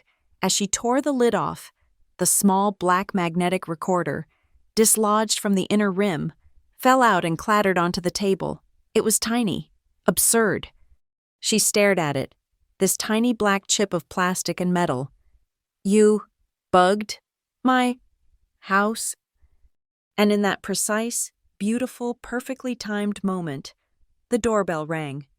The sound was loud, cheerful, and utterly alien. Ding dong. Arthur jumped as if he'd been shot. Sky let out a high, thin wail and started to sob. Deirdre froze, the microphone still in her hand. I'll get that, I said. I smoothed my sweater. I walked to the front door, my footsteps steady on the hardwood floor. I opened it. 2 county sheriff's deputies stood on the porch, their faces ruddy from the cold, their breath pluming in the air. The doorbell camera, mounted right beside them, was streaming a perfect, high-definition close-up of their badges. Evening, ma'am, the older one said. We got a call from a neighbor about a disturbance. Said it sounded like shouting and things breaking. Everything all right in here? Officers, thank you for coming, I said, my voice the very picture of calm, reasonable concern. We're having a family dispute. It did get loud, and my stepmother just assaulted me. Please, come in. They stepped into the foyer. They took in the scene, the shattered teapot and spilled tea on the floor. Arthur, gray and trembling in his chair. Sky, hysterical. And Deirdre, standing by the table, her face a mask of incandescent fury, holding a tiny black recording device. That woman! Deirdre yelled, pointing a shaking finger at me. She attacked me! She's been recording us! She fell on purpose! She tried to attack me! Ma'am, please put that device down, the deputy said, his voice flat, his hand moving toward his belt. Officer, I said, that woman, Deirdre Vale, pushed me into that sideboard. I'd like to press charges, and I have the entire event on video, from the new doorbell camera I installed this afternoon. It shows a clear view of the dining room. Would you like to see the footage of her shoving me? The deputy looked at me. He looked at Deirdre, who was now silent. He looked at the camera mounted on the doorframe. its small blue recording light shining steadily. "No, ma'am," he said, his tone shifting. "That won't be necessary right now." There was no arrest. Not tonight. This wasn't about a misdemeanor assault charge. This was about the paper trail. But the officers took a report. They separated us. They took my name. They took Deirdre's. They documented the family dispute and the allegation of assault. "I'll need to take these," the older deputy said, pointing to the flowchart, the notebook with the USB drive clipped to it, and the tiny recorder Deirdre had dropped. "They're part of the dispute." "Of course, officer," I said. "I want them entered into evidence. Every single item. Please be careful with that USB drive. It contains the motive." The officer, with a sigh, began the process. He carefully placed the flowchart, the notebook, and the recorder into separate, clear plastic bags. He sealed them. He wrote out the tags. The evidence was no longer mine. It was in state custody, with a perfect, unbroken chain of possession, all documented on a police report filed on Christmas Eve. I didn't sleep at a hotel. I slept in my car at a 24-hour truck stop on the border, then drove back to Portland as the sun came up on Christmas Day. The police report was filed. The evidence was tagged. The operation was no longer about data collection. It was about activation.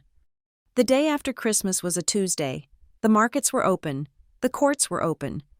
At 9 a.m., Rowan Pike filed 2 motions. The first was an emergency petition in Vermont Civil Court, citing the June Caldwell Trust codicil and the evidence of gross fiduciary malfeasance. The second, filed with the State Attorney General's office, was a formal request to investigate the Pine Light Foundation for self-dealing and wire fraud, demanding an immediate injunction to suspend the board, Deirdre, and freeze every last one of the foundation's assets. The first shot was fired. By 10 a.m., my great-uncle Ellis, armed with a copy of my father's illegal mortgage agreement, had formally invoked a minority shareholder clause. He sent a certified letter demanding an emergency meeting of the Caldwell Timber Company board. The meeting was set for the following week in Manchester, New Hampshire, a neutral territory. The structure was now being attacked on 2 fronts: the family trust and the corporate entity.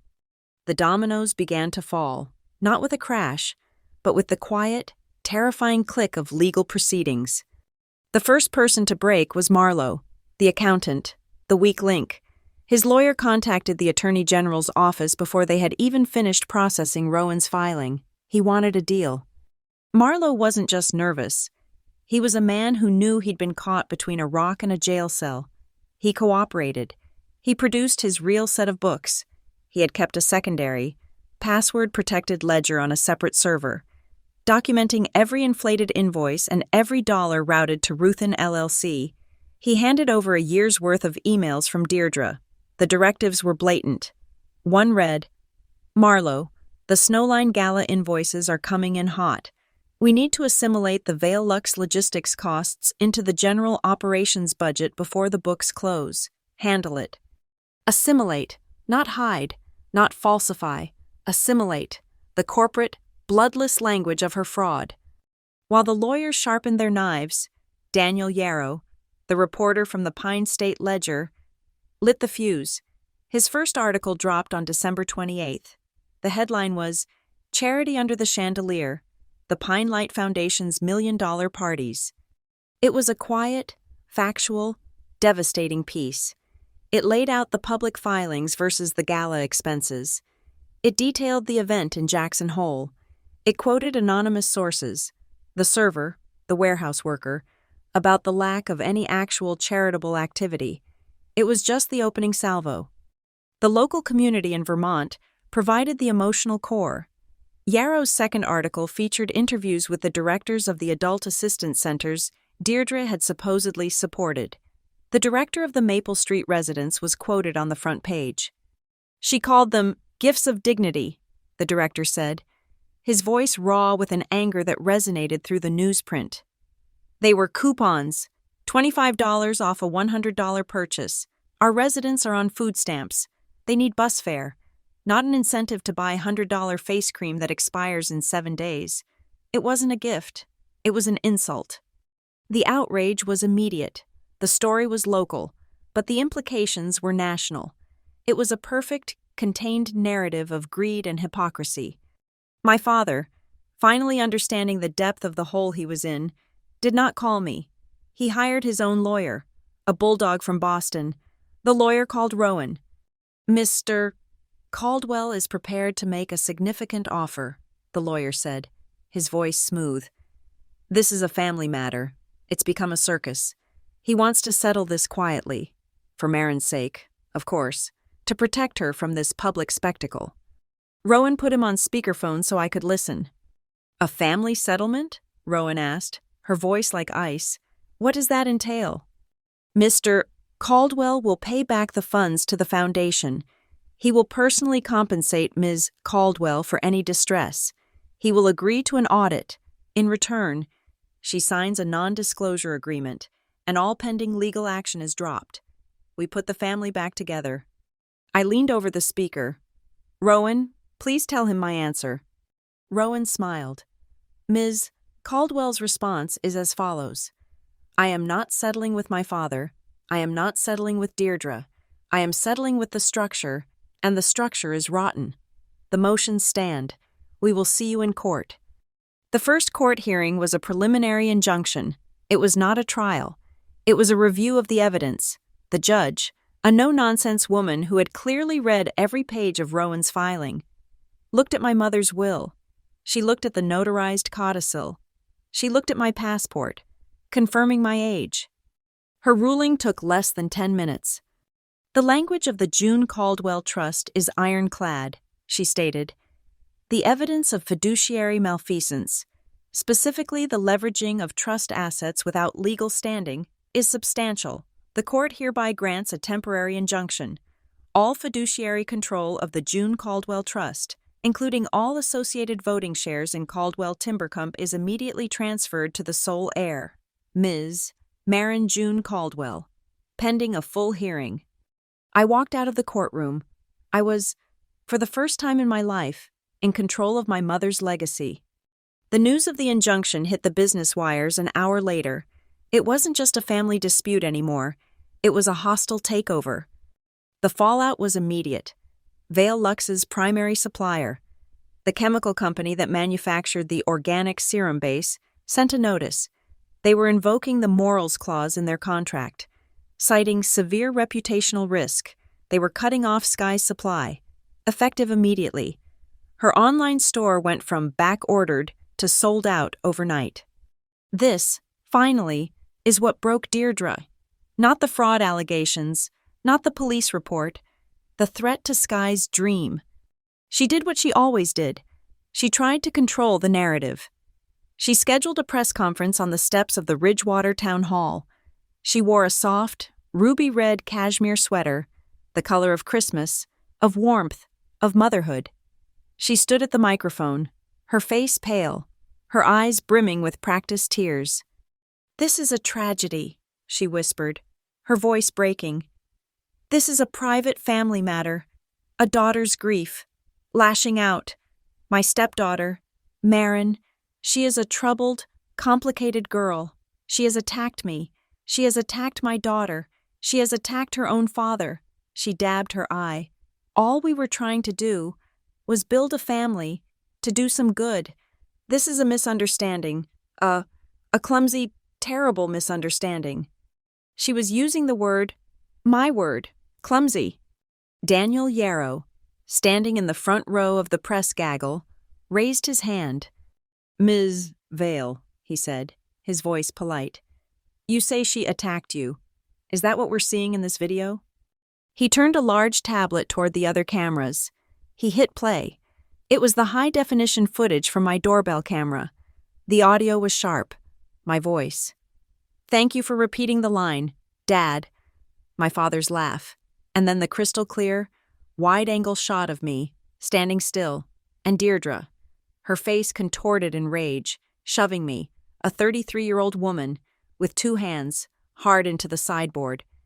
The press conference ended. The clip played on the local news every hour. The narrative she had spent 20 years building, the grieving widow, the loving stepmother, the community pillar. evaporated in 3 seconds of high-definition video. The emergency shareholder meeting for Caldwell Timber was a bloodbath. It was held in a sterile conference room at a Manchester airport hotel. Uncle Ellis stood up, his voice shaking with the rage of a man who has watched his family's work be gutted. "He calls it charity," Ellis boomed, slamming his hand on the table. "I went to these charity events. They were wine parties. They were cocktail galas. Not $1 went to a single disadvantaged person. He lit his cigars with our dividends. He mortgaged the North Grove, June's Grove, to pay for his stepdaughter's makeup." I sat at the head of the table. I didn't speak. I just voted. With my father's shares now mine to control, I held the majority. The vote was unanimous. Arthur Caldwell was removed as chairman and CEO of Caldwell Timber Company, effective immediately. The board, led by Ellis, voted to install me as interim president, with a mandate to conduct a full, independent forensic audit and save the company. My phone was a constant buzz of texts from lawyers and my new board, but that night, as I reviewed the company's ravaged finances, a single, private message came through on a secure app. It was from a number I didn't recognize, but the name was clear. "Sky?" "Marin," the message read. "Please, my mom isn't answering her phone. The suppliers are gone. The bank is calling. They're talking about jail. This was her idea. All of it. I didn't know. I swear, I don't want to go to jail." I looked at the message. I didn't know. The last final lie. She was a co-signer. She was a partner. I typed one sentence and hit send. "Tell the truth on paper." My message to Sky, "Tell the truth on paper," was a gamble. It was a test of her one remaining, flickering instinct, self-preservation. She didn't text back. She didn't call. 3 days later, a package arrived at my lawyer's office. Not a letter, a box. Inside was a bubble-wrapped external hard drive and a short, handwritten note on Vale Lux stationery. "This is the backup from my laptop. The real backup. Please. She made me. I just wanted to be a success. I'll do whatever you say." Rowan and I plugged it in. It was everything. Sky wasn't just a co-signer. She was the architect of the brand's deception. The hard drive contained the Lucky Charm files, but also so much more. We found the original PowerPoint presentation she'd made for Deirdre. The title slide read, "A Synergy Strategy, Leveraging the Pine Light brand for Vale Lux Market Penetration." It was a 20-page, data-rich proposal outlining, in chilling corporate buzzwords, exactly how to use the nonprofit halo effect to launch her for-profit company. It suggested community engagement photo ops, the voucher scheme. It forecasted the PR value of having the foundation sponsor the launch. It also contained the original, unedited invoices from the Boston design firm, clearly billed to Sky Caldwell. We found the email thread where she forwarded them to Deirdre with the note, "Mom, can Ruth and LLC pay this? I don't have the capital." Sky had delivered the mens rea for the entire brand conspiracy. She had paper-trailed her own intent. While Sky was giving up her own ghost, I was busy exercising my father's. As interim CEO of Caldwell Timber, I had full access to the servers. The forensic audit I'd commissioned was tearing through 20 years of his mismanagement. I wasn't just looking for the fraud. I was trying to save the company. My auditors found the email. It was in my father's sent folder, dated 2 years prior, in response to a clearly nervous email from Marlowe, the accountant. Marlowe had apparently questioned the optics of the first Jackson Hole Gala. My father's reply was the epitaph of his entire life. "Marlowe, I don't pay you to manage optics. I pay you to manage the books. Deirdre handles the media and the messaging. That's her strength. You just send me the signature pages when they're ready. I'll sign." He knew. He didn't want to know the details, but he knew there was something to handle. He knew there was a messaging problem. He had built a firewall of willful ignorance around himself and paid Deirdre to stand on top of it.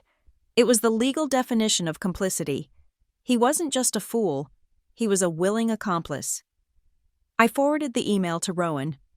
The State Financial Crimes Unit, now working directly with Rowan, took that email and Marlowe's secret ledgers and began to map the full extent of the rot. Nadia Kincaid, my private investigator, cross-referenced their work. She was the one who found the final, deepest layer of Deirdre's greed. It's not just the inflated invoices. Marin, she told me over a secure call. Those were just the cover.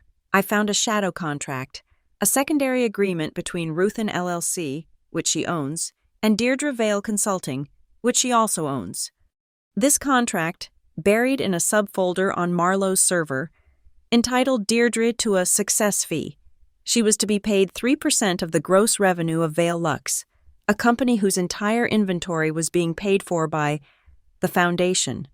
This success fee wasn't deposited in her Vermont bank.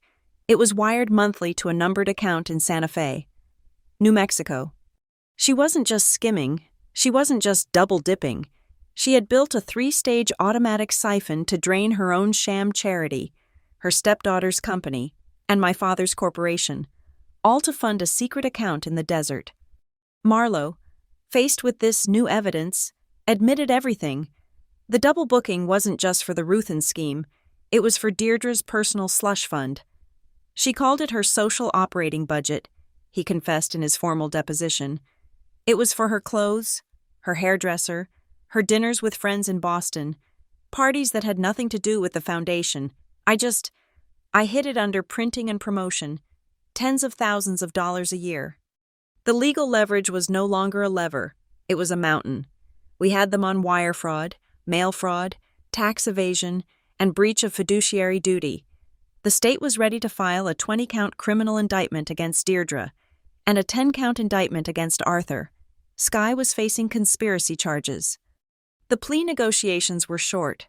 Deirdre's lawyer, realizing his client was facing a minimum of 5 years in prison, folded completely.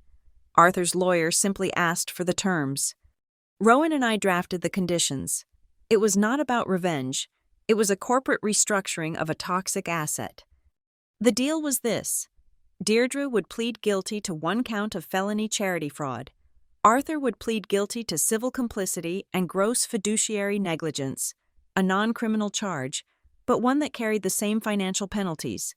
Skye would enter a diversion program as a first-time offender, conditional on her full cooperation. My personal conditions were attached to the plea. They were non-negotiable. First, restitution. They would liquidate every asset purchased with the fraudulent funds. The house in Ridgewater, which was bought with the proceeds of the illegal mortgage. The cars. Deirdre's Santa Fe bank account. Every dollar would be seized. That money would be used to pay back the Caldwell Timber Company in full, making it solvent. The remaining funds would be placed into a new trust, managed by an independent board I would select. Its sole, legally binding mission: to provide direct support to the Maple Street Adult Support Center and other, similar, vetted organizations in Vermont. The Pine Light Foundation would be dissolved, its name erased. Second, control. Arthur would, of course, be permanently barred from the company. Deirdre would be permanently barred from serving on any nonprofit board, in any capacity, in the United States, for life. I told Rowan my reasoning. I don't need them in jail. I'm not interested in punishing them. I'm interested in balancing the ledger. The money must go back to the people it was stolen from. The power must be removed from the people who abused it. This isn't a family dispute. It's an audit. Caldwell Timber was now my full-time job. I took a leave of absence from Emberline. The audit was deep. The rot was extensive. But the company was salvageable. The North Grove was safe. Uncle Ellis and I began the long, slow process of rebuilding, of making my grandfather's company durable again, but this time also making it honest. Deirdre, predictably, did not go quietly. The day the plea agreement was announced, she was waiting on the courthouse steps. The red cashmere sweater was gone. She looked hard, thin, and brittle. She saw Daniel Yarrow, the reporter, and lunged for his microphone. "This is a lie," she shrieked, her voice a raw, ugly tear in the quiet morning. "She's a monster. She stole her father's company. She planted evidence. She destroyed this family out of jealousy. You think I'm the criminal? I will not be silent. I will expose her. I will tell everyone what she's really like." Daniel Yarrow simply nodded, his face impassive. He didn't ask a question. He didn't have to. His follow-up piece ran the next day. It wasn't in the news section. It was a small sidebar in the lifestyle pages. It was titled, "A Note on Authenticity." It was a short, sharp little essay on the difference between image and reality in Vermont's social scene, and accompanying it was a single, high-resolution photo. The photo I had taken in their kitchen, 1 year before, the empty bakery box from the Vermont Sugar House and Bakery, the one with the price tag still stuck to the side. It was the only reply she received. The community, on the other hand, had a different response. The director of the Maple Street Center called my office at the timber company. "Ms. Caldwell," he said, his voice quiet. "We read the terms of the settlement. We're astonished. No one has ever stood up for our residents like this. I know you're busy, but we'd be honored if you would come and speak at our next community meeting, not about the scandal, about transparency, about corporate governance, about how we can protect ourselves in the future." I told him I would be there. The final piece was Skye. Her lawyer called Rowan. Frantic. Skye was terrified. She would accept the diversion program. She would do anything. "She's offering to serve community service," the lawyer said. "She'll volunteer at Maple Street. She'll read to the elderly. She'll pack boxes at the food pantry. 200 hours. I considered this. Her reading the night before Christmas to a group of people she'd stolen from was not justice. It was just another performance. "Rowan," I said, "send back my counteroffer. The community service is fine, but her diversion begins with one act.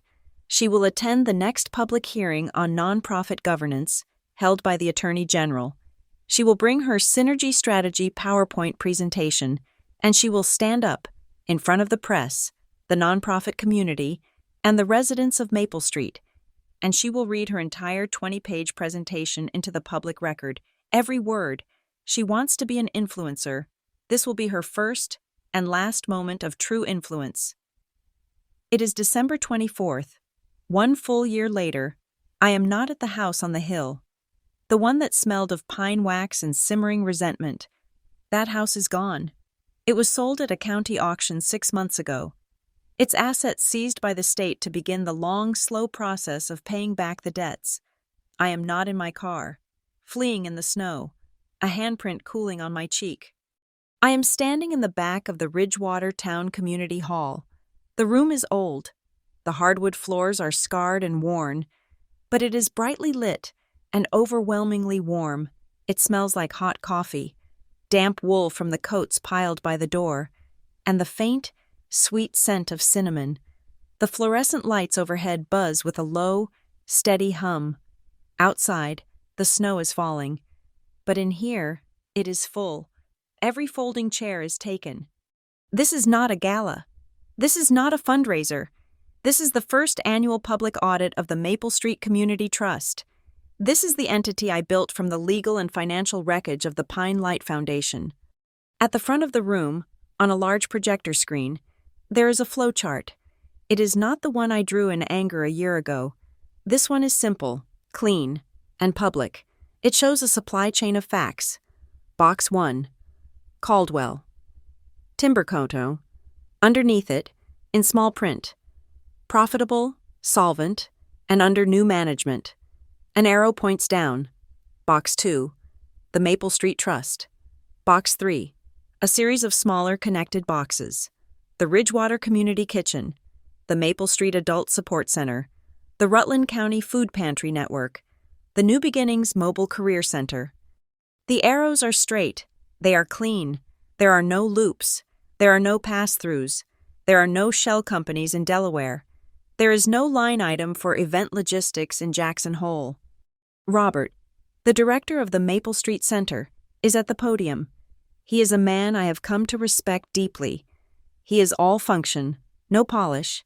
He has just finished a 15-minute presentation, not on vague dignity, but on metrics. The new kitchen expansion, he'd said. has allowed us to increase service from 3 meals a week to 2 hot meals a day. That is an increase in service of over 400%. Now, he clears his throat, before we move to the final transfer of charter, we have one last statement for the record. This was mandated by the court as part of the civil settlement. I'd like to ask Arthur Caldwell to come forward. A silence falls over the hall. The side door opens. My father walks onto the stage. He is not the man I knew. The vague, self-satisfied puffiness is gone. He is thinner. He looks older, and for the first time in his life, he looks present. He is sober. He is wearing a simple gray wool suit that is perhaps a size too large. He walks to the podium and unfolds a single sheet of paper. He does not look for me in the crowd. He looks directly at the audience, at the people of the town he lived in but never saw. My name is Arthur Caldwell, he begins. His voice is not the booming, the confident baritone of the wingback chair. It is quiet, steady, and practiced. For nearly 20 years, I knowingly and willfully enabled a system of financial and social fraud. I used my family's company, a company built by my father, to fund a sham charity. I did this to maintain a lifestyle and to avoid conflict in my own home. I was a fiduciary, and I failed my duty. I was a community member, and I failed my duty. I was a husband, and I failed my duty. I was a father, and I failed my duty. He pauses, his eyes scanning the paper.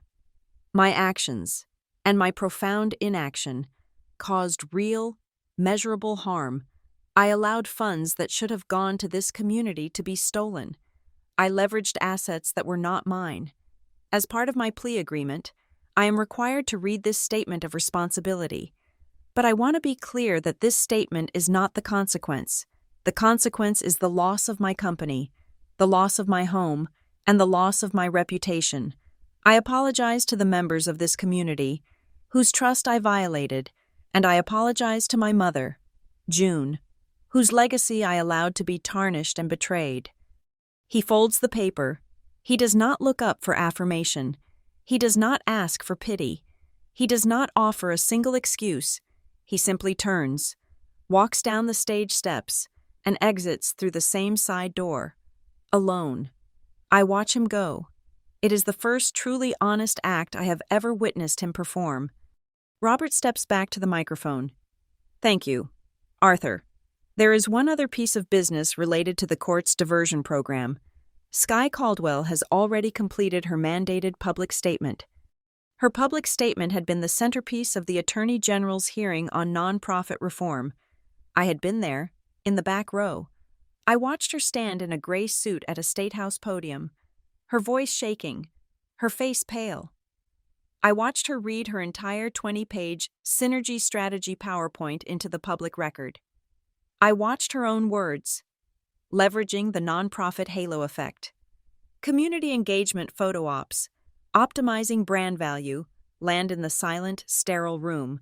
She had not been allowed to cry or apologize. She had only been allowed to read her own calculated plan. She was, for the first time, not the gifted main character. She was a case study.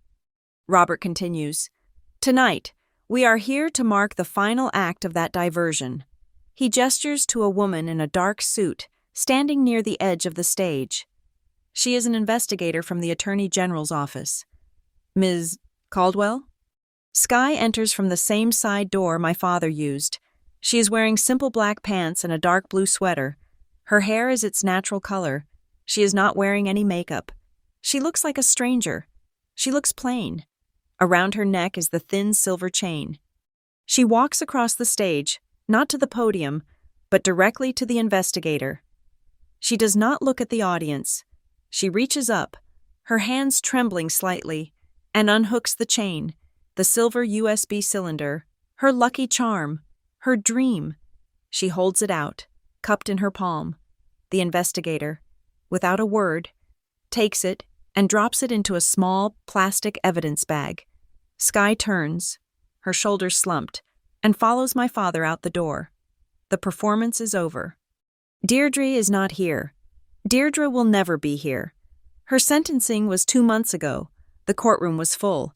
Daniel Yarrow's video of the shove was played on a loop.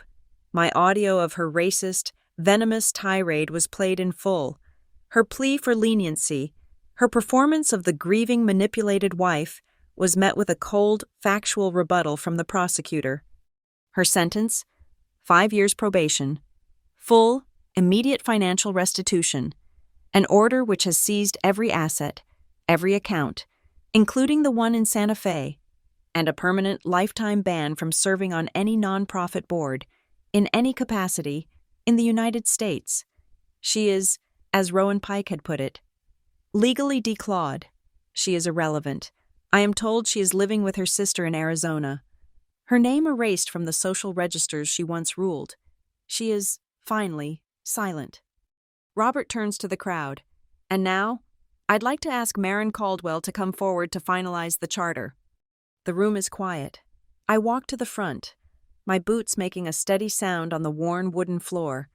I am holding a single, leather-bound folder.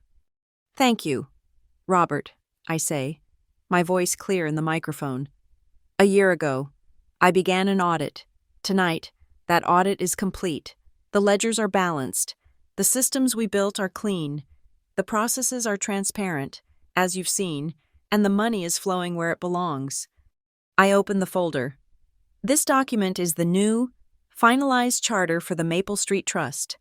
It legally and irrevocably transfers full control of the trust, its assets, and its mission to the new, independent board, chaired by Robert and composed of members of this community. I pick up a pen from the podium. The board was kind enough to offer me a permanent seat. I look at Robert. I have, respectfully, declined.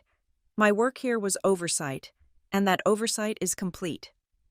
I sign the last page. The signature is clean and firm.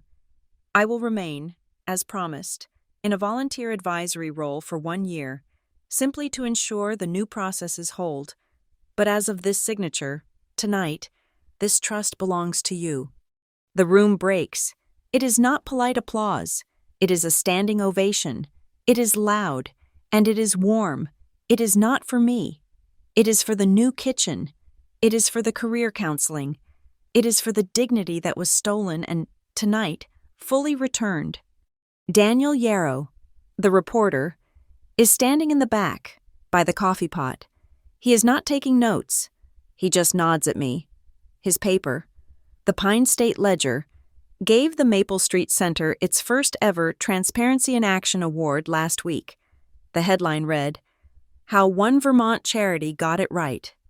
When the applause finally dies down, I walk to the back table, where the coffee is set up.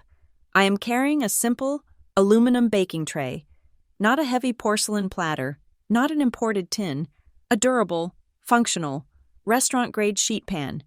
It is filled with cookies, Linzer tarts. I made them this morning. The powdered sugar is thick, and they are still slightly warm. I set the tray down. I brought dessert, I say to Robert, who has joined me. He smiles, his face tired but happy. He picks one up. The raspberry jam is bright red. "Maren," he says, taking a bite, "you didn't have to." "I wanted to," I say. "These are amazing," he says, his mouth full. A few other people come over.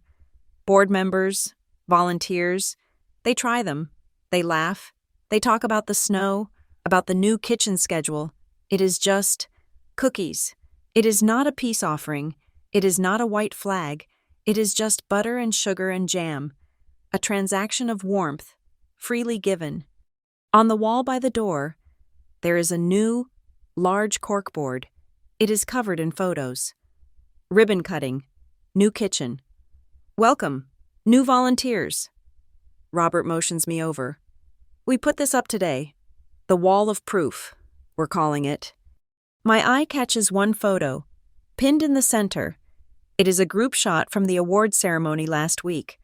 Robert is in it, holding the plaque, the whole new board, the volunteers from the kitchen, Daniel Yarrow, looking awkward in the back, and me. I am standing on the end. Next to Robert, I am smiling, a real smile. No one is cut off. No one has been edited out. I find myself taking one small, unconscious step back, just to take it all in, to fit the whole, complete picture into my frame. I look at the picture.